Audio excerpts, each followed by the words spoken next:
اس نفع پر زکوٰۃ نہیں ہے۔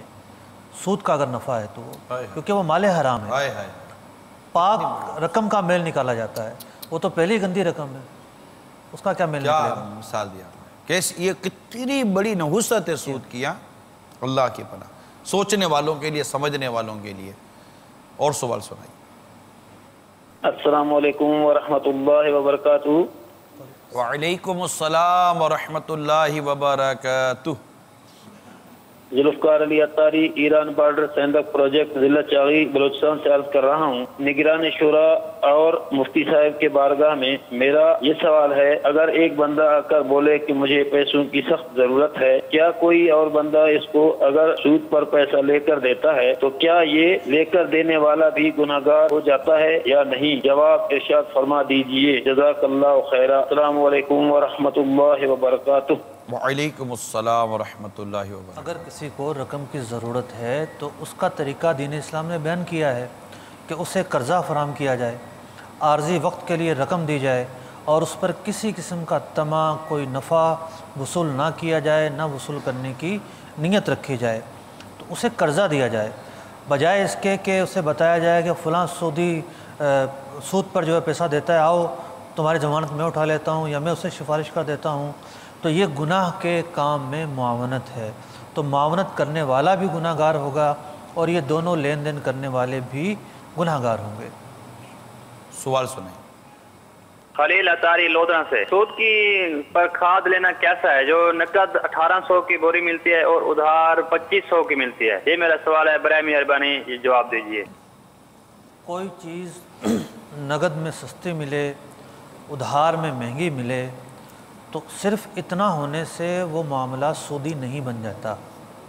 یعنی سودا کرنے سے پہلے دو آپشن رکھ دیے گئے کہ بھائی نقد لوگے تو یہ 100 روپے کی ہے، ادھار میں چاہیے تو یہ 110 روپے کی ملے گی، یہ بارگیننگ چل رہی ہے۔ لیکن جب سودا ہوا تو کسی ایک ریٹ پر سودا ڈن ہو گیا، ایک مثال کے طور پر 105 روپے میں ڈن ہو گیا 6 مہینے کے ادھار پر، تو اب یہ سودا درست ہے شریعت کے حساب سے۔ اب 6 مہینے کے بجائے 7 مہینے بھی اگر ہو جاتے ہیں تو بیچنے والے کو یہ روا نہیں کہ وہ یہ بولے کہ جی نہیں 7 مہینے والے کو تو میں 110 کا بیچتا ہوں لہٰذا میں 5 روپے زیادہ لوں گا، نہیں، ایسا نہیں ہو سکتا۔ سودا ہونے سے پہلے آپشن بیان کیے جا سکتے ہیں، سودا کسی ایک قیمت پر ہو جائے تو اسے جو ہے وہ سودی معاملہ نہیں کہتے۔ البتہ آپ نے چونکہ کھاد کا ذکر کیا تو کھاد بیچنے والے ایک سودی معاملہ کر رہے ہوتے ہیں۔ وہ سودی معاملہ یہ ہوتا ہے سب کہ گاؤں دیہاتوں میں یہ ہوتا ہے کہ چھوٹے چھوٹے جو زمیندار ہوتے ہیں ان کے پاس انویسٹ نہیں ہوتی کہ وہ بیج لے کر آئیں، کھاد لے کر آئیں، تو پھر وہ آتے ہیں اس کے پاس، کھاد والے کے پاس۔ ایک تو یہ مہنگی بیچتا ہے، چلو مہنگی بیچنا اس کی گنجائش ہے، پھر وہ یہ باؤنڈ کرتا ہے کہ تم جب، بعض لوگ قرضہ بھی دیتے ہیں کہ ٹھیک ہے ہم سے پیسے لے جاؤ اور پیسے لے جانے کے بعد لوٹا دینا، لیکن وہ اس بات کا تقاضا کرتا ہے کہ جب فصل آ جائے گی تو تم نے اپنی فصل میرے کانٹے پہ آ کر بیچنی ہے، میرے کانٹے پہ آ کر بیچنی ہے، مارکیٹ میں کہیں بھی نہیں بیچ سکتے، صرف اور صرف یہ میرا کانٹا ہے، مرچی کا، کپاس کا یا گندم کا، یہ فصل میں ہی خریدوں گا۔ وہ جو ادھار خریداری ہوتی ہے اس چیز سے باؤنڈ ہوتی ہے، یہ بھی من وجہ سودی معاملہ ہے، ایسا کرنے کی اجازت نہیں ہے۔ ٹھیک ہے ادھار مال اگر بیچا ہے تو بیچ دیا، ٹھیک ہے، ختم ہو گئی بات۔ اب وہ آزاد ہونا چاہیے، جہاں مرضی اس کو ریٹ ملے اچھے وہاں جا کر وہ بیچے گا، لیکن یہاں بھی اتنی طمع ہوتی ہے کہ اسے باؤنڈ کر دیا جاتا ہے، جو کہ آپ ادھار مال بیچ رہے ہیں، کوئی آپ کو ادھار نہیں دے گا، اس بنا پر آپ کا مال خریدیں گے بھی ہم، یہ بھی سودی معاملہ ہے۔ مفتی صاحب، یہ سود پر جو مال بیچتے ہیں وہ آگے سود لے کر مال بیچتا ہے، وہ آگے سود لے کر مال خریدتا ہے، اس سے مال کتنا مہنگا ہو جاتا ہے اور انڈسٹری میں کتنا فرق پڑتا ہے۔ ہمارے پاس صنعت کار ہیں، ان کا بڑا مختصر سا ہے لیکن بڑا جامع انہوں نے بیان دیا کہ اس سود کی وجہ سے، انہوں نے کپڑے کی ایک مثال دی کہ سود کی وجہ سے یہ گز فی کپڑا، یہ گز جو ہے فی گز کس طرح مہنگا ہوتا ہے، انہوں نے ایک اپنا تجزیہ بیان کیا ہے۔ آئیے ہم اب وہ ہمارے صنعت کار اسلامی بھائی ہیں، ان کا بیان سنتے ہیں۔ میرا نام مرغوب احمد ہے، میرا تعلق جو ہے وہ کپڑے کی ویونگ سے ہے. ہم لوگ کپڑا بنانے کے لیے دھاگا پہلے پرچیز کرتے ہیں اور دھاگا خریدنے کے بعد اسے ویونگ کرتے ہیں, اور جب وہ ویونگ ہو جاتا ہے لوموں کے اوپر, پھر اس کے بعد یہ ہوتا ہے کہ اسے ہم لوگ ڈائنگ بھی کراتے ہیں اور پرنٹ بھی کراتے ہیں, مطلب مختلف قسم کی ڈیزائننگ ہو گئی, کلرز ہو گئے. تو اس کا طریقہ کار پھر آگے یہ ہوتا ہے کہ ہم سے جو ہے نا جو ہول سیلر ہیں وہ ہول سیلر ہم سے مال خریدتے ہیں بلک کوانٹٹی میں. جو یہ کپڑے کی لائن ہے یا مختلف اور چیزیں ہیں, یہ لوگ کیا کرتے ہیں کہ مارکیٹ سے بھئی پیسے کی کمی کی وجہ سے یا انہیں یہ لگتا ہے شاید مارک اپ کا ریٹ کم ہے تو وہ لوگ بینکوں سے اور انویسٹروں سے بھی پیسہ لے لیتے ہیں. جیسے دھاگا خریدا تو اس کے اوپر جو ہے نا دھاگے میں انہوں نے کیا کرا کہ بازار سے کسی سے انویسٹ کرا لی, تو اس سے انویسٹ کرا لی یا بینکوں سے پیسہ لے لیا. تو اس سے ظاہر سی بات ہے جو اس کی کاسٹ ہوتی ہے, مثال کے طور پہ ہمارے کپڑے کی ایک کاسٹ 80 روپے میٹر ہے, تو اب وہ جب اس میں ایک چیز انوالو ہو گئی, سود انوالو ہو گیا یا انویسٹر انوالو ہو گئے, تو وہ جو کاسٹ ہوتی ہے لازمی بات ہے کہ 80 کی جگہ وہ کم از کم 81-82 روپے پہ چلی جاتی ہے. اچھا, پھر بالکل یہی سیم پوزیشن آگے جو ہول سیلر ہیں ان کے پاس بھی ہوتی ہے. اکثر ہول سیلر یہ کرتے ہیں کہ ان کے پاس کاروبار ہوتا ہے لیکن چونکہ ان کے پاس کاروبار کرنے کے لیے اتنا پیسہ نہیں ہوتا تو وہ بھی یہ کرتے ہیں کہیں سے پیسہ اٹھا لیا یا بینکوں سے لون لے لیا, تو وہ کہتے ہیں کہ جی یہ بینک کو ہم سے 17-18% سال کا لے رہا ہے, یعنی مہینے کا 1-1.5%. لیکن وہ 1-1.5% کو ویسے گنے تو یہ تو بنتا ہے ₹1.25 روپیہ میٹر, لیکن باقی تمام اخراجات ملا کے تقریباً 1.5 سے 2 روپے کاسٹ کا فرق آ جاتا ہے. پھر اسی طریقے سے فائنل جب ریٹیل میں جاتا ہے تو کچھ وہاں بھی ہوتے ہیں ایسے, ہر آدمی تو نہیں کرتا لیکن بہت سے لوگ ایسا کرتے ہیں. دیکھا جائے تو وہ جو کاسٹ ہماری دی پہلے تھی وہ تقریباً 80 روپے مثال دیے میں نے آپ کو تھی, تو اب جب یہ فائنل کنزیومر کے پاس پہنچتا ہے نا تو وہ تو ریٹیل والے کا نفع تو ایک اپنی جگہ ہے, لیکن اس سے پہلے ہی اس کے پاس پہنچنے تک یہ 88-87-90 روپے میٹر تک ہو جاتا ہے. اب ظاہر ہے 90 روپے کے بعد وہ بھی ظاہر ہے جو 2-2 میٹر اور 4-4 میٹر کاٹ کے بیچ رہا ہے اس کا بھی ٹھیک ٹھاک نفع ہوتا ہے. ریٹیلر کے پاس جب آتا ہے نا, دیکھیں ریٹیلر سے پہلے جو پروفٹ ہوتے ہیں نا وہ تو بہت, کیونکہ وہ ایک بڑی کوانٹٹی میں بک رہے ہوتے ہیں مال. اب اس میں تو نفع بھائی روپے میٹر بھی ہوتا ہے, 50 پیسے میٹر بھی ہوتا ہے, 1.25 میٹر بھی ہوتا ہے, تو وہ تو تھوڑا کر کے اب اس کی کاسٹ تقریباً 5-6-7 روپے تک تو یہاں فائنل پہنچتے بڑھ گئی. اب اس کے بعد جو ریٹیلر ہے, ظاہر ہے ریٹیل والے کا کوئی ہزاروں کے حساب سے تو نہیں بک رہا ہوتا, وہ تو 2-2, 5-5, 10-10 میٹر سوٹ کاٹ کے بیچ رہا ہوتا ہے, تو ان کا نفع بھی پھر اچھا خاصا ہوتا ہے. لیکن کہنے کا مقصد یہی ہے کہ چیز 80 روپے سے سٹارٹ ہوئی اور 100, 110, 120 روپے تک جا کے بک رہی ہے. لیکن اگر اس میں جو ایک پہلو سود کا ہے وہ شامل نہیں ہوتا تو یہ کاسٹ کم سے کم 8 سے 10 روپے میٹر مزید کم ہو جاتی.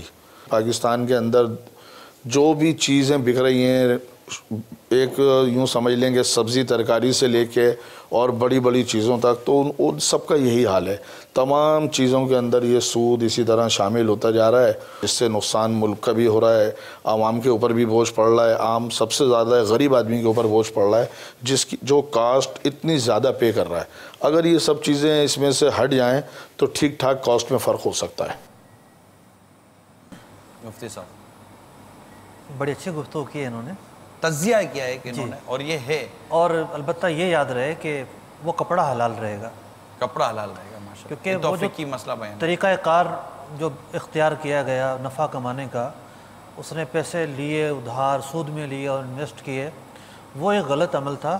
لیکن اب جو کپڑے کا لین دین کیا گیا ہے یہ کپڑا اس سے حرام نہیں ہوگا. بے و شرح پہ حرج, نفع پر حرج آئے گا, بعض صورتوں میں سودوں پہ بھی حرج جاتا ہے, لیکن عمومی طور پر پیسے اٹھا کر جو کام کر رہے ہیں اس کو یوں سمجھا جا سکتا ہے کہ کسی نے سود پر پیسے لیے, 1 لاکھ روپے لیے, اس 1 لاکھ روپے سے اس نے کاروبار کیا, اس کا وہ عمل غلط تھا, قابل گرفت تھا, گناہ کا کام تھا, اس کی مذمتیں جتنی بھی کی جائیں کم ہیں. لیکن جو یہ رقم اس کے ہاتھ میں آئی ہے یہ پاک رقم ہے, یہ قرضہ ہے, اس سے جو کام کرتا ہے یہ کام حلال ہی کہلائے گا. لیکن جب یہ لوٹاتے وقت 1,10,000 واپس کرے گا تو اوپر کے جو 10,000 روپے ہیں وہ سود ہے, وہ ناپاک اور خبیث رقم ہے. وہ واجب التصدق ہے کہ اس رقم کو لینے والا لینے کے بجائے صدقہ کرے، لیکن جو بقیہ رقم ہے اس کو ناپاک نہیں مگر کہا اس جائے کا وہ جو عمل تھا وہ عمل عمل تو حرام ہی رہا، عمل حرام، اور اس پر گویا کہ جو قرآن پاک میں جس سود کی خاص مذمت کی گئی ہے اس سود کے تحت ہم یہی کہیں گے نا کہ اس اللہ اور اس کے رسول سے گویا کہ وہ اعلان جنگ ہے۔ بلا شبہ۔ اچھا، اب آئیے سوالات سنتے ہیں۔ میرا نام عابد ہے، میرا تعلق کراچی سے ہے۔ عمران بھائی، میرا یہ سوال ہے، 100 روپے کے نوٹ کی گڈی میں جتنے پیسے ہوتے ہیں اس سے کچھ زیادہ رقم اوپر لیتے ہیں، کیا یہ سود ہے؟ السلام علیکم۔ پچھلے ہفتے بھی مفتی صاحب نے اس کا شاید جواب دیا تھا، مجھے یاد پڑتا ہے، آج پھر دے دیں۔ جو پورا ہم نے ایک چارٹ بھی سمجھایا تھا، جی ہاں۔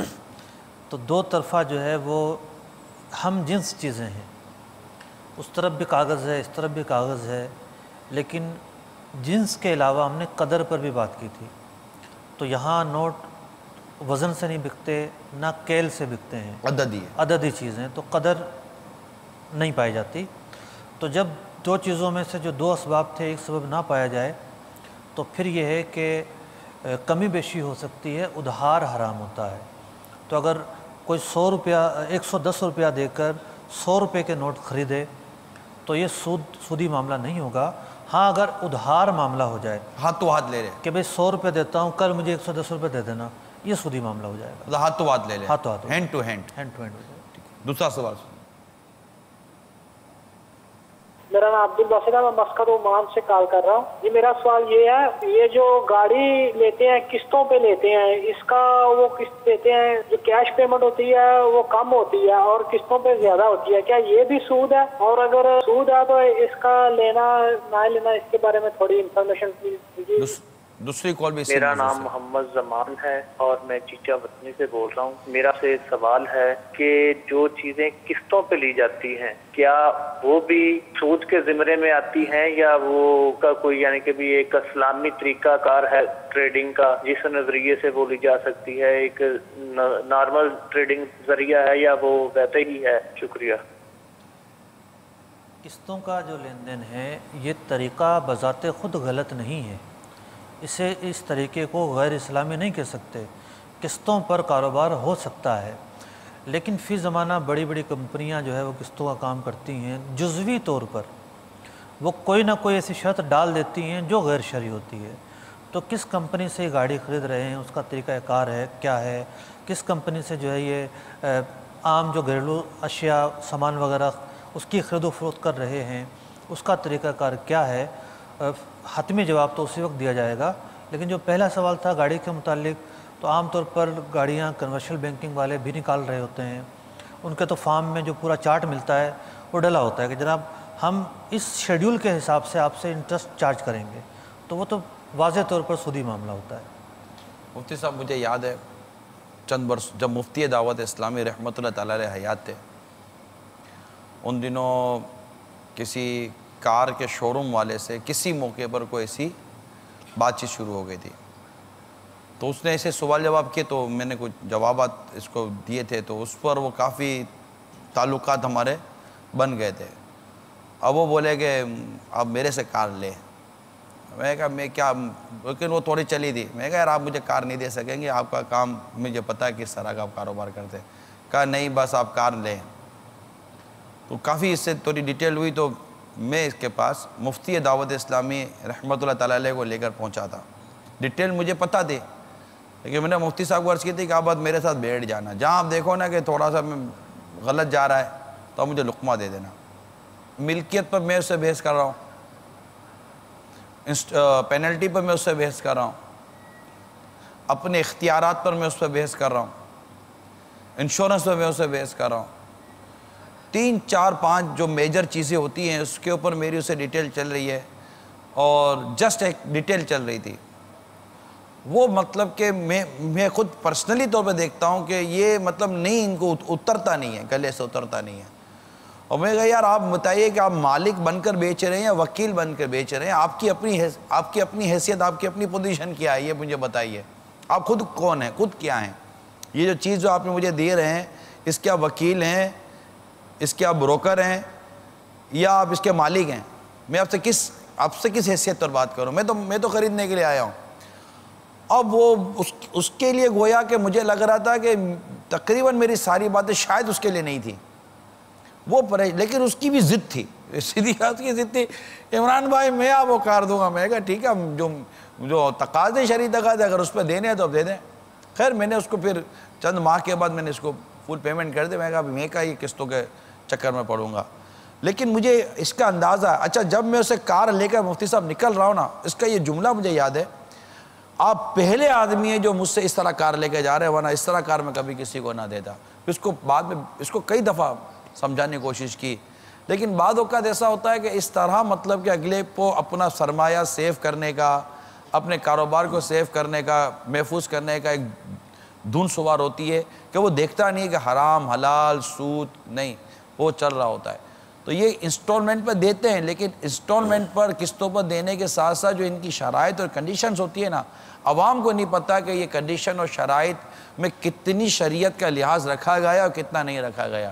لہذا میرا تو مشورہ یہ ہے مفتی صاحب کہ کوئی بھی قسط پر اگر چیزیں لینی ہے، اس وقت جو موجودہ دور جیسا چل رہا ہے، چاہے پرائیویٹ کمپنی سے لینی ہو یا کسی سے بھی لینی ہو، اگر آپ کو انسٹالمنٹ پر اقساط پر اگر کوئی شے لینی ہے، برائے کرم اس کی تمام تر ٹرمز اینڈ کنڈیشنز جتنی بھی ہیں، شرائط اور اس کے جو قوانین اصول ہیں، ان سب کو کی پہلے شرح رہنمائی لے لیجیے. ہم دارالفتہ میں یہی جواب دیتے ہیں. کوئی بھی پوچھتا ہے ٹیلی فون پر خود آ کر کہ بھائی آپ کس کمپنی سے کام کر رہے ہیں، اس کے ڈاکومنٹ لے آئیں، اس کے شرائط نامہ لے آئیں، اس کو دیکھ کر پھر بات ہو.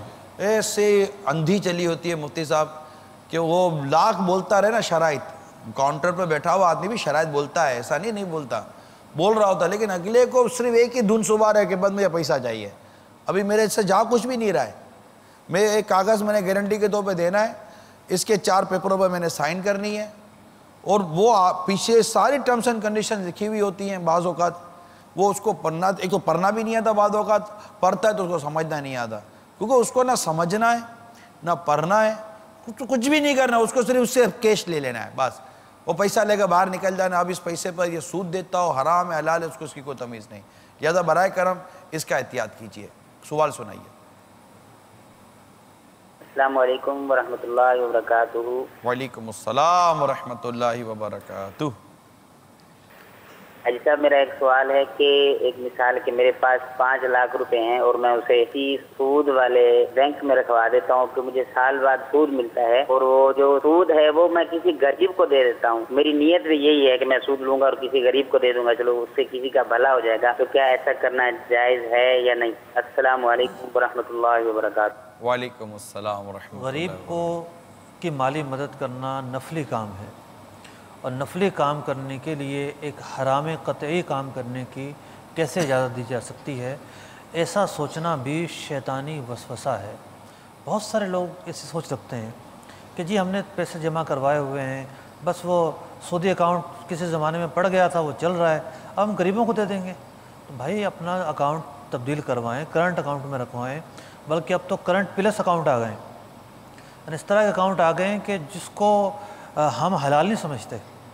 یعنی وہ قرضے کی بنیاد پر آپ کو طرح طرح کے نفع دے رہے ہوتے ہیں. ہم آپ کو یہ نفع دیں گے، یہ نفع دیں گے، یہ نفع دیں گے. Current plus. بعض بینکوں کے کرنٹ پلس اکاؤنٹ بھی ایسے ہیں اس سے بچنا ہے جو سودی اکاؤنٹ شمار ہوتے ہیں. اچھا جس پر دارالفتہ اہل سنت نے ناجائز کا حکم دیا ہے. ٹھیک. بعض بینکوں کی جو صورت ہمارے سامنے آئی کہ بھئی آپ کے پیسے اگر اتنے لاکھ سے زیادہ ہوں گے تو ہم آپ کو یہ سہولتیں دیں گے، اتنے لاکھ سے زیادہ نہیں ہوں گے تو نہیں دیں گے. تو پھر وہ جو سہولتیں ہیں وہ کس بنیاد پر دی جا رہی ہیں؟ وہ قرضے کی بنیاد پر دی جا رہی ہیں. تو میں یہ عرض کر رہا تھا کہ بعض لوگ ہوتے ہیں ایسے جو ذہن بنا لیتے ہیں کہ نہیں جناب ہمارا جو اکاؤنٹ چل رہا ہے وہی چلے گا، دوسرے اکاؤنٹ میں نہیں ہم منتقل ہوں گے، پیسہ خیرات کر دیں گے. یہ ایک شیطانی وسوسہ ہے. جو حرام کام کر رہے ہیں اسے چھوڑیں. توبہ کی شرائط میں سے ایک پہلی شرط ہے ترک گناہ. ایک شخص جو ہے بد نگاہی کر رہا ہے اور توبہ بھی کر رہا ہے، یہ کیسے ہو سکتا ہے؟ ترک گناہ، ندامت، آئندہ نہ کرنے کا عزم، پھر جا کے توبہ جو ہے وہ پوری ہوتی ہے. تو جو سائل نے سوال کیا ایسا ہرگز نہیں کر سکتے. سوال سنائیے. السلام علیکم. وعلیکم السلام ورحمۃ اللہ وبرکاتہ.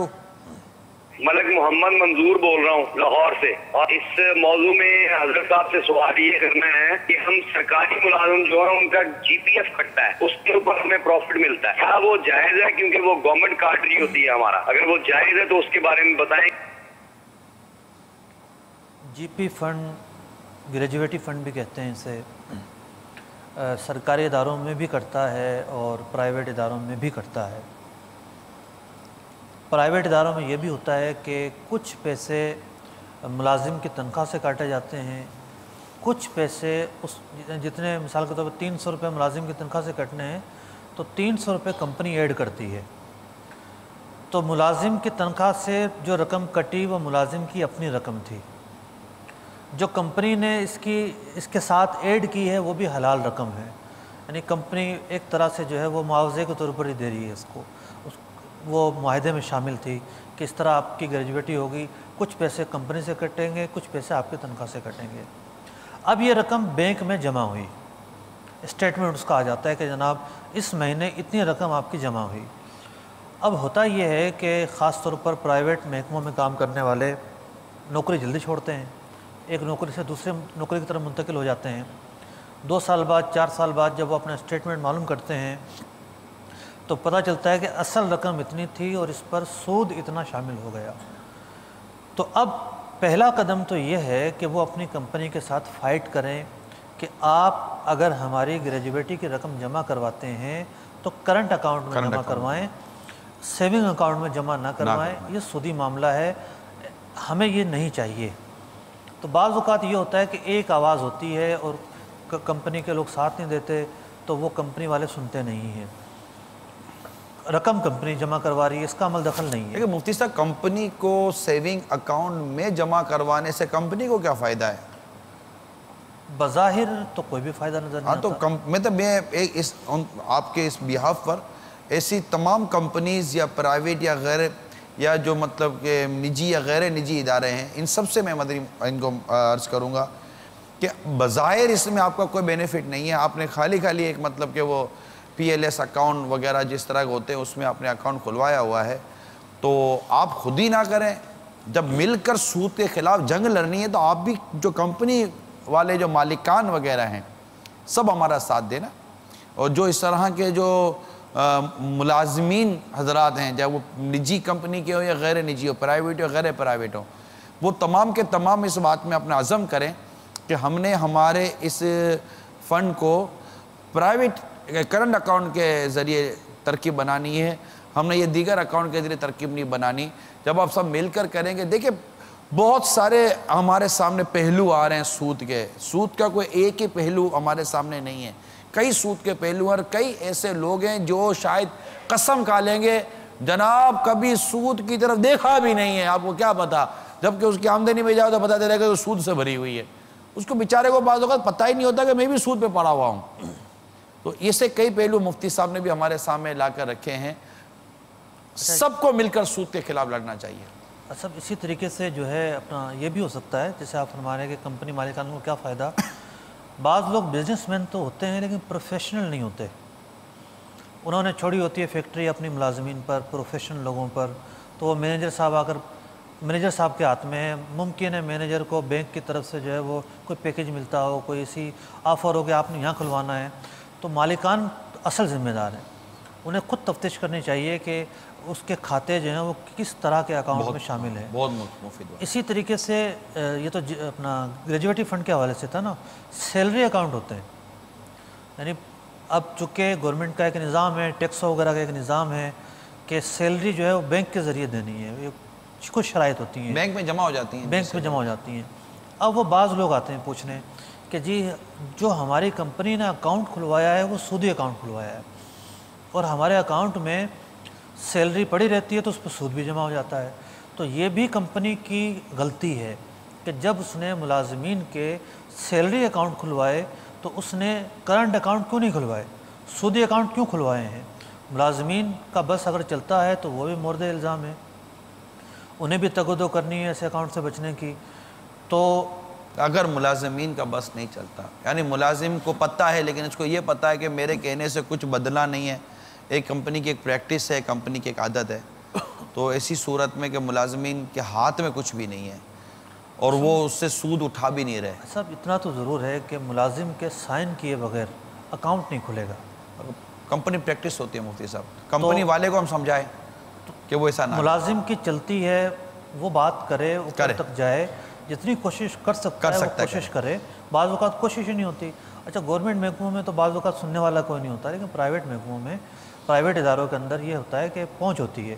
چھوٹی کمپنی ہوتی ہے, پتہ ہوتا ہے یہ مالک ہے, یہ مینیجر, یہ فلاں اس کے ہاتھ میں ہے. تو اب میں یہ عرض کر رہا تھا کہ وہ گریجویٹی فنڈ کی رقم جمع ہوئی. اب جب بھی اس نے مطلب نوکری چھوڑی ہے, کیونکہ وہ پہلے شاید ملتے نہیں ہیں, تو وہ اس پر جتنا سود جمع ہو گیا, اب اس کا کیا کیا جائے.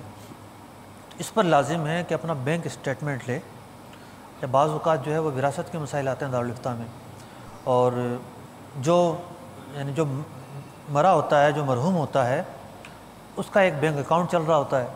اب اس کے اندر سے بھی جب وہ اسٹیٹمنٹ آتی ہے, وہ نکلواتے ہیں کہ جناب اتنی رقم ہے اور اس پر وراثت تقسیم کرنی ہے, تو اس وقت بھی ہم انہیں یہ مشورہ دیتے ہیں کہ دیکھیں اس میں آپ الگ الگ کریں, اس کی اصل رقم کو الگ کریں, اور جو اس سے غلطی ہوئی, کوتاہی ہوئی ہے, جس طرح بھی ہوا, جو سودی رقم ہے وہ اس کو آپ الگ کریں, تاکہ کسی بھی طرح مرحوم کو جو ہے, مرنے والے کو اس کا وبال کا سامنا نہ کرنا پڑے. تو جو رقم سودی اس میں جمع ہو گئی اس رقم کو الگ کریں. اب چونکہ یہاں دو صورتیں ہیں, ایک تو مثال کے طور پہ اس کی توجہ ہی نہیں تھی, اسے حلال و حرام کا احساس ہی نہیں تھا, یا اس کی چلی نہیں اور زبردستی یہ معاملہ ہو گیا. یہ دوسری صورت ہے, یہ کوئی رضامندی کے ساتھ کی جانے والی صورت نہیں ہے. اب اس موقع پر جو سود کی رقم جمع ہو گئی, اسے وصول کر کے بغیر ثواب کی نیت کے مستحق کے زکوٰۃ کو دے گا. سیلری اکاؤنٹ میں بھی اگر یہی ہوتا ہے کہ سود کی رقم جمع ہو جاتی ہے, تو اس کو بھی بغیر ثواب کی نیت کے اضافی رقم کو شرعی فقیر کو دی جائے گی. سیلری اکاؤنٹ کا تو ایک حل سمجھ میں آتا ہے کہ اگر بندہ اپنے سیلری اکاؤنٹ میں پیسے ہی نہ رکھے, سود کیسے ملے گا. جی بھائی یہ ذہن میں تھا. اکاؤنٹ کھلنا تو چلے اس کے بس میں تھا یا نہیں تھا, فوراً اپنی سیلری اٹھا لے, سیلری اٹھا لے, اپنا دوسرا کرنٹ اکاؤنٹ کھلوا لے. اور رہے گئی تب نا, وہ فوراً اس کے سامنے اگینسٹ ایک چیک پاس ہو جائے گا, اور وہ اس کی وہ جو سیلری کی جو اماؤنٹ ہے وہ ٹرانسفر ہو جائے گی. سوال سنائیے. لاہور سے بول رہا ہوں میں نے اپنے کسی عزیز کو 1 لاکھ روپیہ دیا ہوا ہے کام کے لیے, اور وہ اس میں سے مجھے کہتا ہے جی ہاف جو کماؤں گا ہاف آپ کو دے دوں گا, پروفٹ ہاف میں رکھ لوں گا. تو ایسا کیا ہے, اس کے متعلق کوئی مدنی پھول عطا فرمائیں. جس طرح قسطوں کے متعلق ہم نے گفتگو کی نا, جس کمپنی سے آپ کرنا چاہتے ہیں اس کے شرائط و ضوابط سامنے رکھ کر پھر مسئلہ پوچھیں, تو اس طرح جب بھی کوئی بھی دو پارٹنر کام کرنا چاہتے ہیں, اپنی دانست میں وہ بڑے سیٹسفائی ہوتے ہیں, بڑے مطمئن ہوتے ہیں, ہم کوئی غلط بات نہیں کرنے جا رہے, لیکن انہوں نے ایسی کھچڑی پکائی ہوتی ہے, اور وہ مسئلہ اگر پوچھنے آ جائیں اور پھر ان سے تفصیلات پوچھی جائیں, تو ایسا کوئی بھی کام کرنے سے پہلے شرعی رہنمائی لے لیں. مفتی صاحب کے پاس آ جائیں, دارالفتہ آ جائیں, اور آ کے بولیں کہ ہم نے یہ شرائط کے تحت ہم ایک معاہدہ کرنے جا رہے ہیں, ہمارا یہ معاہدہ درست ہے یا نہیں ہے, تو اس کے بعد ہی جو ہے وہ اطمینان ہوگا.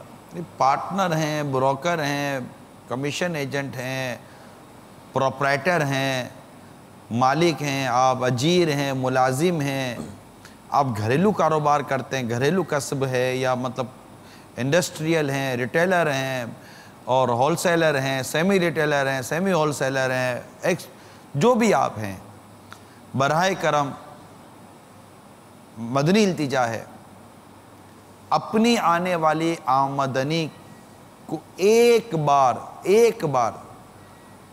کم از کم ایک بار اس کی شرعی رہنمائی لے لیجئے. یہ میری مدنی تمام مدنی چینل کے ناظرین اور میرے تمام حاضرین اسلامی بھائیوں سے میں عرض کر رہا ہوں, چاہے آپ کسی وقف کے ادارے میں ہیں, خواہ آپ سرکاری ادارے میں ہیں, خواہ آپ پرائیویٹ ادارے میں ہیں, ایک مرتبہ میری مدنی التجا ہے, یہ کرنا آپ کے لیے کوئی اتنا مشکل نہیں ہے. اس نمبر پر آپ کال کیجئے 0300 0220 112 113 114 115, یعنی ایک ساتھ یہ 12 سے لے کر 15 تک کی لائنیں ہیں, یعنی 0112 بھی ملا سکتے ہیں, 0113 بھی, 0114 بھی, 0115 بھی.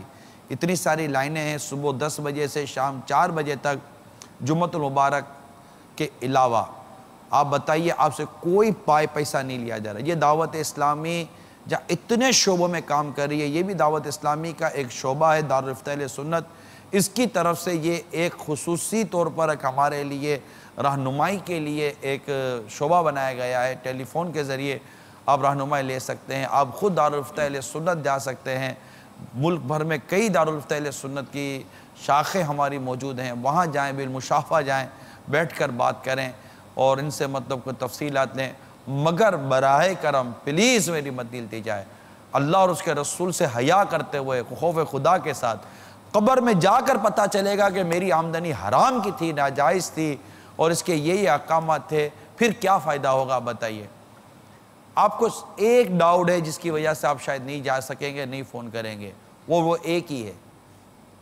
موسٹلی وہ ایک ہی ہوتا ہے، یار اگر مفتی صاحب نے بولا تو ناجائز ہے، مفتی صاحب نے بولا تو حرام ہے. اس کا مطلب آپ کے دل کے اندر یہ کھٹکا یہ موجود ہے، ڈاؤٹ موجود ہے. یہ ڈاؤٹ آپ کو زیادہ اس بات پر ابھارتا ہے کہ آپ کو تو جانا ہی چاہیے. شیطان اور نفس کے دھوکے میں اس میں نہ آئیں. اللہ اس کے رسول سے حیا کریں، خدا سے ڈریں، حرام روزی سے ڈریں.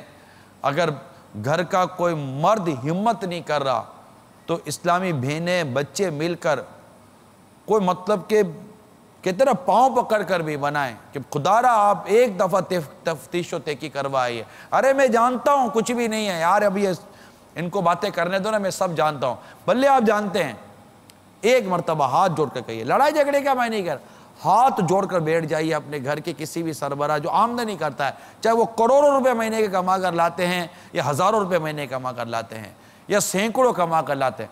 میں آپ کے سامنے ہاتھ جوڑتا ہوں اور آپ ان کے سامنے ہاتھ جوڑ لیجئے کہ پلیز اپنی خوش فہمی سے باہر آئیے اور ایک مرتبہ صرف پوچھ کر آ جائیے، بتا کر آ جائیے کہ میری آمدنی کا ذریعہ ہے. اب آپ کو چھپائیں گے تو جو آپ بتائیں گے اس کا جواب ملے گا. ڈاکٹر سے اگر بیماری چھپائیں گے نقصان آپ کا ہے. ڈاکٹر نے آپ کی بیماری کے مطابق دوائی دینی ہے. آپ کو فرق نہیں پڑے گا تو ڈاکٹر کا کوئی اس میں قصور نہیں ہے. آپ جو کچھ ہے ون ٹو آل کھول کر بتا دیجئے. مفتی صاحب جو راستہ بتائیں، جو جواب دیں، اس کے مطابق عمل کیجئے. کال سنائیے. السلام علیکم ورحمۃ اللہ وبرکاتہ. وعلیکم السلام ورحمۃ اللہ وبرکاتہ. میں تنویر اختاری حیدرآباد دمدم نگر سے بات کر رہا ہوں. میرا سوال یہ ہے کہ میرا گیٹ دروازوں کا کام ہے. اگر کوئی شخص مجھے آ کر کہتا ہے کہ مجھے اپنا بل دے دیں تو یا اس بل کو بڑھا کر لکھ دیں، تو اس میں ان کو خالی بل دینا یا اس کو بڑھا کر لکھنا جس میں ان کی جیسے کمیشن وغیرہ شامل ہو، تو وہ کیسا ہے؟ مدینہ مجھے ارشاد. جی مفتی صاحب. وَلَا تَعَاوَنُوا عَلَى الْإِثْمِ وَالْعُدْوَانِ، گناہ کے کام پر ایک دوسرے سے معاونت نہ کرو. خالی بل کا مطلب یہ ہے کہ وہ کسی فیکٹری کا مینیجر ہوگا، آؤٹ ڈور کام کرنے والا ہوگا، وہ اس پر لکھے گا کہ فلاں دکان سے میں نے 1000 روپے کا مال خریدا. دکان میں اپنی فیکٹری میں جا کر جمع کروائے گا اور 1000 روپے لے لے گا، اپنے جیب میں رکھ لے گا، سیٹ کو دھوکہ دے گا. اسی طریقے سے آپ سے اس نے مال خریدا 1000 روپے کا، آپ اس 1000 لکھنے کے بجائے 1500 روپے لکھیں گے تو 500 روپے اس کے جیب میں جائیں گے. تھوڑے سے اگر وہ آپ کو بھی دے گا تو آپ کی جیب میں بھی مال حرام جائے گا. تو وہ شخص تو مال حرام کھانے پر تلا ہوا ہے. اب اس کی جو بھی معاونت کرے گا، جو بھی مدد کرے گا، وہ حرام کاموں میں معاونت کرے گا. بعض تو ایسے بدقسمت قسم کے پرچیزر ہیں مفتی صاحب، اگر ان کی سیلری نہ بھی ہو نا، ان کی صحت پہ کوئی فرق نہیں پڑتا. یہ فیکٹری کے لیے، دیگر چیزوں کے لیے ان کو ماہانہ کروڑوں روپے کی پرچیزنگ کرنی پڑتی ہے. یہ مالک کے ساتھ خیانت کرتے ہیں اور مالک ان کا کام یہ تھا کہ مالک کو سستے اور اچھے داموں میں مال خرید کر دیتے. بددیانتی، دھوکہ، پتہ نہیں کیا کیا شامل ہے، رشوتیں اور پتہ نہیں کتنی بےمانیاں ہیں، اپنا پیٹ بھرتے ہیں. ایسی شاطر انداز سے یہ کام کرتے ہیں کہ سیٹ بھی نہیں پکڑ سکتا، سیٹ بھی نہیں پکڑ سکتا. لیکن یاد رکھیے اللہ جانتا ہے، اللہ جانتا ہے، اللہ جانتا ہے، اللہ جانتا ہے. اگر قبر میں سانپ، قبر میں بچھو آ گئے، موت کے وقت اللہ نہ کرے، اللہ نہ کرے، اللہ نہ کرے، اللہ نہ کرے، کوئی راز کھل گیا، لاش خراب ہو گئی، چہرہ بدل گیا، تختہ غسل پر راز کھل گیا. کبھی سوچا ہے کیا آپ رسوائی کا آپ سوچئے. دنیا میں راز کھل جاتا ہے.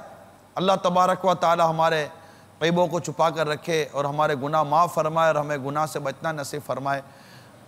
موت کے وقت پریشانی ہو گئی, اللہ نہ کرے اگر اللہ روٹ گیا, اس کے حبیب ناراض ہو گئے, ایمان برباد ہو گیا تو کیا کریں. کبھی سوچا یہ دو ٹکے اس کے لیے اپنا ایمان اور اپنا دین یہ سب داؤ پہ لگا دینا کتنی بڑی نادانی ہے, کتنی بڑی نادانی ہے. قبر کے سانپ بچھوؤں سے ڈر نہیں لگتا, قبر کی آگ سے ڈر نہیں لگتا. قیامت کے روز اللہ تبارک و تعالیٰ کے حضور کھڑے ہو کر جواب دینے سے ڈر نہیں لگتا. اہل محشر کے سامنے راز کھل جائے گا, اسے ڈر نہیں لگتا. اور پھر یہ حرام روزی, اس کی نحوستیں اگر اس طرح آپ کے اوپر ظاہر ہو گئیں کہ کوئی گھر کا ایسا فرد بیمار ہو گیا, بلاد پہ علاج کرا اور شفائی نہیں مل رہی, کیا پتہ حرام روزی کی نحوست ہو. بیوی اب آپ سے طلاق کا مطالبہ کرنے لگی, بیوی کو خلا چاہیے, بچے آپ کو چھوڑ کر چلے گئے, گھر آپ کا ختم ہو گیا, چھتیں گر گئیں, گھر کا کنبہ مر گیا. نہ جانے کتنی آفتیں, کتنی مصیبتیں ایسی ہوتی ہوں. تو کیا جب جس کا تعلق حرام روزی سے ہو اور اس کی نحوست اور اس کا یہ برا اثر آپ کے خاندان پر, آپ کے گھر پر, آپ کے تعلقات پر, آپ کی عزت پر, آپ کے رزق پر, آپ کی بیماریوں کے معاملے میں, نہ جانے کتنے معاملات میں آپ کو اس کا منہ دیکھنا پڑے اور اس کی شکل بڑی بھیانک ہوتی ہے. بظاہر آپ کو ایسا نظر نہیں آتا ہوگا, لیکن جب اس کے اثرات مرتب ہوتے ہیں تو اس کی شکل بڑی بھیانک ہوتی ہے. اور ایسی بھیانک ہوتی ہے کہ انسان اس میں بعد اوقات اپنی غلطی بھی نہیں مانتا کہ یہ میری کوئی غلطی ہے, حالانکہ اسی غلطی ہوتی ہے, اسی کا قصور ہوتا ہے, اسی کے ہاتھوں کی کمائی ہوتی ہے, مگر وہ نہیں مان رہا ہوتا. یہ جادو ہو گیا تو یہ نظر ہو گئی, یہ ہو گئی, اور 10 قسم کے ہیلے بہانے کر کے اپنے آپ کو درست کرنے کی کوشش کرے گا, جبکہ اسی کے ہاتھوں کی کمائی ہے, اسی کے حرام روزی کی بعض اوقات یہ نحوست ہو سکتی ہے. مان جائیے, اس سے قبل کے موت آئے, مان جائیے, سود سے باز آ جائیے, مان جائیے, سود سے نکل آئیے, مان جائیے. اللہ تعالیٰ اور اس کے رسول صلی اللہ علیہ وسلم سے جنگ کر کے کوئی نہیں جیت سکتا. جو سود کے کاروبار میں, سودی معاملات میں مبتلا ہیں, خدارا مان جائیے. اے مسلمانوں مان جاؤ, یہ اللہ اور اس کے رسول پر ایمان لانے والوں مان جاؤ, اے قرآن پر ایمان لانے والوں مان جاؤ, اے نبی برحق پر ایمان لانے والوں مان جاؤ, اے قبر و آخرت پر ایمان لانے والوں مان جاؤ, اے قیامت کے دن پر ایمان لانے والوں مان جاؤ, خدارا مان جاؤ, اور یہ سود اور یہ حرام روزی سے خود کو بچا لو. چاہے اس میں دھوکہ ہو, جھوٹ ہو, فریب ہو, ملاوٹ ہو, رشوت ہو, جو بھی اس طرح کے کاروبار ہیں, آمدنی کے ذرائع ہیں, برائے کرم مان جائیے, نیکی و پرہیزگاری کی زندگی اختیار کیجئے اور دعوت اسلامی کے مدنی ماحول کو اختیار کیجئے. اجتماعات میں آئیے, مدنی مذاکرے اب تو روزانہ رات کو ہو رہے ہیں الحمدللہ عز و جل, مدنی مذاکروں میں شرکت کیجئے. ماشاءاللہ دارالفتہ اہل سنت کے سلسلے مدنی چینل پر ہوتے رہتے ہیں. احکام تجارت کے سلسلے مدنی چینل پر آپ دیکھیں گے انشاءاللہ تبارک و تعالی, اور دیگر سلسلے دیکھتے ہیں. آپ کا یہ سلسلہ ہوتا ہے عبرت ناک خبریں, جس میں عبرت ناک خبریں بتائی جاتی کہ کس طرح موت آتی ہے. تو برائے کرم مان جائیے, برائے کرم مان جائیے. چند دنوں کی زندگی ہے, اگر تکلیف میں گزرتی ہے تو گزار لیجئے. حرام کی آمدنی سے راحت لے کر اپنی مستقل پریشانیوں کو دعوت مت دیجئے. قول سنائیے. السلام علیکم ورحمۃ اللہ وبرکاتہ. وعلیکم السلام ورحمۃ اللہ وبرکاتہ. محمد ابرار خان کال کر رہا ہوں اسپین سے, کہ اگر یہاں پہ میں کام کرنے کے لیے اگر بینک سے قرضہ لیتا ہوں تو کیا یہ سود کی شرح ہے؟ کیونکہ لوگ یہاں کہتے ہیں کہ یہ کیونکہ مسلم کنٹری نہیں ہے اور یہ بینک بھی مسلم نہیں ہے, اس لیے یہاں سے قرضہ لے کر بزنس کرنا جائز ہے. تو برائے مہربانی مجھے اس بارے میں رہنمائی فرمائیے. جو صورت انہوں نے بیان کی ہے ان کا سمجھنا صحیح نہیں ہے, بلکہ یہ بات اگرچہ کہ حقیقت ہے کہ مسلمان اور کافر کے درمیان سود نہیں ہوتا, لیکن اس بات کے دو رخ ہیں. ایک رخ یہ ہے کہ مسلمان کافر کو پیسے دے قرضے پر اور اس سے نفع اٹھائے, اسے سود کا نام نہ دے, اس سے ایک جائز نفع سمجھ کر وصول کرے، یہ صورت جائز ہے۔ لیکن اگر مسلمان کافر سے قرضہ لے اور اسے اس طریقے سے نفع پہنچائے، اس طریقہ کار کو علماء نے ناجائز لکھا ہے۔ کیونکہ مفتی صاحب اس میں اور ڈیٹیل ہے، جو غیر مسلم اداروں میں سے کام کرتے ہیں ان کو چاہیے کہ اپنے طور پر حرام اور حلال اور جائز اور ناجائز کا فیصلہ کرنے کے بجائے اپنے یہاں علماء اہل سنت، مفتیان اہل سنت سے برائے کرم رابطہ کر کے ایک بار شرعی رہنمائی لے لیں۔ آپ کہیں گے ڈر لگتا ہے، میں کہوں گا یہی دل کا چور ہے۔ پوچھ لیجئے، ابھی جیسے کہ ایک تفصیل ہوئی نا، 2 لفظوں کی ایک تفصیل ہوئی اور ایک اور باب، ایک اور چیپٹر آپ کے سامنے کھلا کہ ہاں یار یہ تو صورت موجود ہے۔ برائے کرم اپنے طور پر کوئی بھی اسلامی بھائی برائے کرم حلال و حرام، جائز و ناجائز کے فیصلے مت کریں، یہ فیصلے ہمارے علماء کرام کرتے ہیں، آپ ان سے ایک بار رہنمائی لے لیں، مدینہ کرتے رہیں۔ سوال سنائیے۔ السلام علیکم ورحمۃ اللہ وبرکاتہ۔ وعلیکم السلام ورحمۃ اللہ وبرکاتہ۔ حضور، میں چکوال سے ناصر محمود اتاری بات کر رہا ہوں۔ سلسلہ ایسا کیوں ہوتا ہے میں آج کا موضوع ہے سود۔ تو میرا یہ سوال ہے کہ اگر کوئی عورت بیوہ ہو اور اس کا کمائی کا کوئی ذریعہ نہ ہو تو کیا اس کے پاس جو رقم ہو وہ بینک میں رکھوا کر وہاں سے ماہانہ جو نفع دیا جاتا ہے اس کو حاصل کرے تو کیا یہ اس کے لیے جائز ہے یا ناجائز؟ برائے کرم اس کے بارے میں شرعی رہنمائی فرما دیجیے۔ السلام علیکم ورحمۃ اللہ وبرکاتہ۔ وعلیکم السلام ورحمۃ اللہ وبرکاتہ۔ اس میں کیا بیوہ تو کیا بوڑھے لوگ، ریٹائرڈ قسم کے لوگ ہوتے ہیں، سب کو لے لیں؟ اچھا، بیوہ کا معاملہ ذرا مختلف ہے۔ اچھا، بوڑھوں کا بھی مختلف ہے۔ اب ریٹائر ہیں لیکن لاکھوں کے مالک ہیں، زمینیں ہیں، جائیدادیں ہیں، ہر طرح کے سہولتیں ہیں، بچے کماتے ہیں، لیکن بس بچوں سے مانگنا پڑے گا، بینک میں جمع کروا دیے۔ اگر ان کے پاس کچھ بھی نہیں ہے تو بچوں پر ان کا نفقہ واجب ہے۔ 4 بندوں کو بٹھا کے بچوں سے اپنا خرچہ لیں، بجائے اس کے کہ وہ صرف اپنا ناک اونچا رکھنے کے لیے کہ میں بچوں کے سامنے ہاتھ نہیں پھیلاؤں گا، سود لوں گا، کیسے یاد دی جا سکتی ہے؟ بیوہ ہونا اگرچہ کہ ایک مطلب کہ احساس کمتری کا سبب ہے، ایک تکلیف کا باعث بھی ہے، اس کا ایک سہارا نہیں رہا، لیکن بیوہ کے نام پر جو ہمارے معاشرے میں شرعی غلطیاں کی جاتی ہیں، میں بیوہ ہوں، ہر دروازے پر پہنچ جائے گی جناب۔ مطلب بیوہ، ہر بیوہ کو کوئی سوال حلال تھوڑی ہے۔ بیوہ ہونے کے بعد وہ سمجھے گی کہ میں لوگوں سے زکاتیں جا کے مانگوں، امداد جا کے مانگوں، پیسہ جا کے مانگوں۔ ہر بیوہ اس طرح کی نہیں ہوتی۔ کتنی بیوائیں وہ ہیں جو اپنے گھر میں چھوٹا موٹا کام چلاتی ہیں، کاغذ کے گتے بنا لیتی ہیں، تھیلے بنا لیتی ہیں، جو گھروں میں چیزیں بنتی ہیں، گھریلو کسب سلائی مشین استعمال کرتی ہیں، کڑھائی استعمال کرتی ہیں، اپنے بچوں کا پیٹ پالتی ہیں، نہ کسی کے دروازے پر دستک دیتی ہیں، نہ بینک میں پیسہ جمع کروا کر سود لیتی ہیں، بلکہ اپنی محنت سے کماتی ہیں، اور ایسی محنت جو شریعت کے دائرے میں ہے۔ ایسی سینکڑوں بیواؤں کی مثالیں مل جائیں گی۔ اب کوئی بیوہ یہ کہے کہ مطلب کہ میں پیسے میرے پاس ہیں، میں تو کچھ نہیں کروں گی، آرام سے بینک میں جمع کروا کر پیسے لوں گی، اگرچہ کہ اس کے اوپر ایک امتحان آیا، ایک پریشانی سے گزری، شوہر کا انتقال ہوا، اب اس کے پاس یہ دوسرا امتحان ہے۔ اسے چاہیے کہ اپنے گھر میں کچھ ذرائع آمدنی اختیار کرے، کوئی اس کے بھائی وغیرہ ہیں ان کے ساتھ انویسٹ کر لے، کسی طریقے سے اپنے گھر کی گاڑی چلانے کی کوشش کرے۔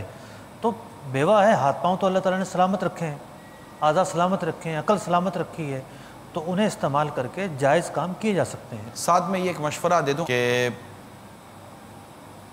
ہم یہ نہیں ہو سکتا کہ ہم اپنے یہاں جو بیوہ ہو جاتی ہیں یا طلاق جن کو ہو جاتی ہے، ہم کچھ مل کر معاشرتی طور پر، خاندانی طور پر کوئی ایسا ذہن بنائے کہ ان کی شادی کر دی جائے، جو ان کی عدت کے ایام ہیں وہ گزر جائیں، جو ان کے شرعی احکام ہیں وہ پورے ہو جائیں، کوشش کی جائے کہ ان پر سایہ آ جائے۔ یہ بچے اگر ہیں تو بچہ پتہ کہ کتنا ماں کا خیال رکھتا ہے، سب آپ جانتے ہیں۔ اگر والد ہیں، اگر والد مطلب جیسے کہ ماں کا انتقال ہو گیا یا باپ ہے، کوشش کیجئے اپنے والد کی شادی فوراً کروا دیجئے۔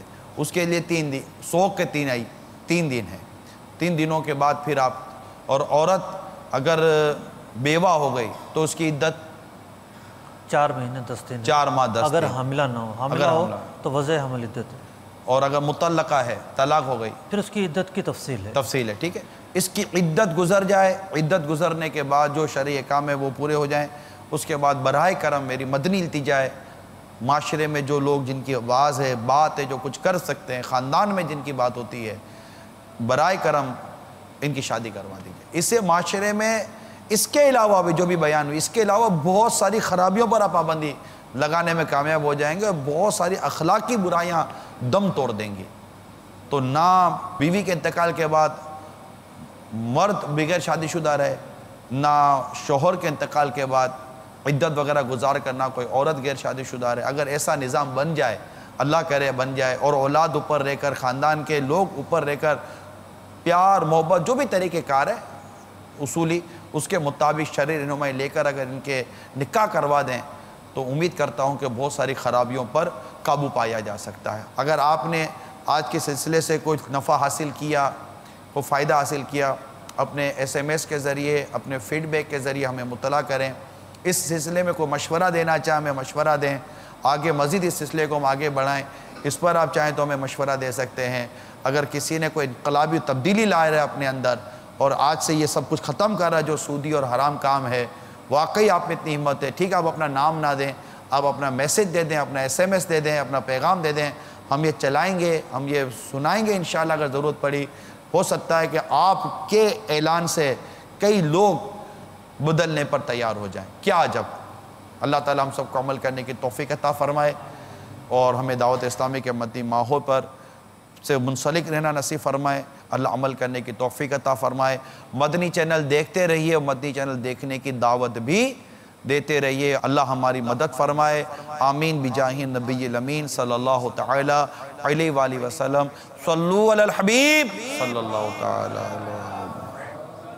جگہ جی لگانے کی دنیا نہیں ہے، یہ عبرت کی جا ہے، تماشا نہیں ہے.